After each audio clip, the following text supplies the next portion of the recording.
आज आपण पारंपरिक पद्धतीत गुळांबा बघणार आहोत. मार्केटमध्ये मिळतो त्याहूनही परफेक्ट पारंपरिक पद्धतीत रंग न बदलता, बुरशी न पकडता वर्षभर टिकवता येणारा गुळांबा आज कसा करायचा ते आपण बघणार आहोत. गूळ आणि आंबा एकत्र तयार करून केलेला पदार्थ म्हणजेच गुळांबा. सहज कोणालाही करता येईल अशा सोप्या पद्धतीमध्ये रेसिपी तुमच्यासोबत मी शेअर करत आहे. गुळांबा करण्यासाठी सर्वात प्रथम इथे मी एक मोठी तोतापुरी कैरी घेतलेली आहे. तुम्ही दुसरी कोणतीही कैरी घेऊ शकता. ही कैरी थोडी कमी आंबट असते, त्यामुळे मी तोतापुरी कैरी घेतलेली आहे. कैरी मी स्वच्छ धुवून पुसून घेतलेली आहे. कैरीची वरची आणि खालची टोकं कापून घ्यायची आहेत आणि कैरीची साल काढून घ्यायची आहे. कैरीची साल तुम्ही पोटॅटो पिलरने किंवा साध्या सुरीने सुद्धा काढून घेऊ शकता. कैरीची साल काढून झालेली आहे. आता कैरी किसून घ्यायची. किसणी बारीक होलवाली न घेता खोबरं किसण्यासाठी जी किसणी घेतो तीच घ्यायची. कैरी किसताना वरतून ते खालती किसून घ्यायची. अशी किसल्यामुळे कैरीचा किस छान लांब लांब मिळतो.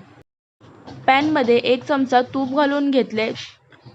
गॅसची फ्लेम मध्यम ठेवून तूप गरम झालं त्यामध्ये किसलेला कैरीचा किस घालून घेतलाय.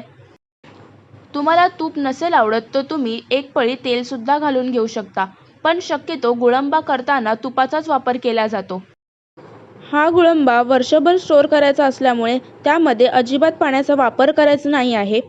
1 मिनिटभर कैरीचा किस परतून घेतल्यामुळे गुळांब्याला छान चकाकी येते. इथे मी पाऊण कप गूळ घालून घेते. याच कपाने मी कैरीचा किस मोजून घेतला होता. 1.25 कप कैरीच्या किससाठी मी पाऊण कप गूळ वापरलेला आहे. तुमची कैरी जास्त आंबट असेल तर तुम्ही 1 कप गूळ घेऊ शकता. गूळ हा बारीक करूनच आपल्याला कपाने मोजून घ्यायचा आहे. गुळांबा करण्यासाठी मी तोतापुरी कैरी घेतली. तुम्ही राजापुरी कैरी सुद्धा घेऊ शकता, ती सुद्धा कमी आंबट असते. या पद्धतीत गुळांबा केला की तो 1 ते 1.5 वर्ष आरामात स्टोअर करता येतो. आजकाल मुलांना ब्रेडसोबत जाम, बटर किंवा मार्केटमध्ये इतर पॅकेज्ड फूड जसे की चॉकलेट स्प्रेड वगैरे मिळतात, तर ते लावून हवे असतात.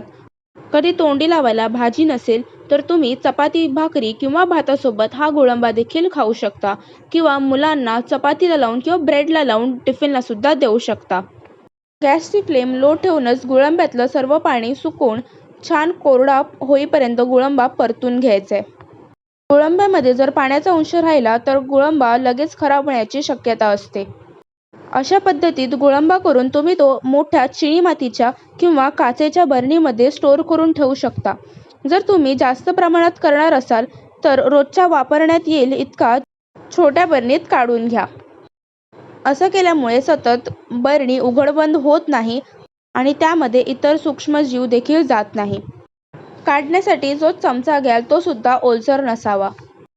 आता इथे आपला गुळांबा तयार झालेला आहे, तो एका बाजूला करून घ्यायचा आहे. या गुळांब्याची चव अधिक वाढवण्यासाठी आणि त्याची चव जिभेवर रेंगाळत राहावी यासाठी आपण एक छोटासा तडका देणार आहोत.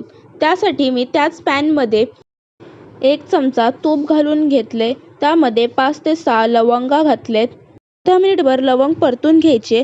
लवंग छान फुलली की त्यामध्ये छोटा पाव चमचा.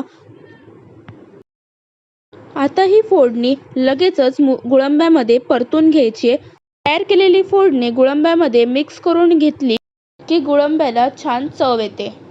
आपला गुळांबा तयार झालेला आहे. ही रेसिपी तुम्हाला कशी वाटली मला कमेंट करून सांगायला अजिबात विसरू नका. व्हिडिओ आवडल्यास व्हिडिओला लाईक, शेअर आणि चॅनलला सबस्क्राईब करा. भेटूया अशाच पुन्हा एका नवीन रेसिपीसोबत. तोपर्यंत धन्यवाद.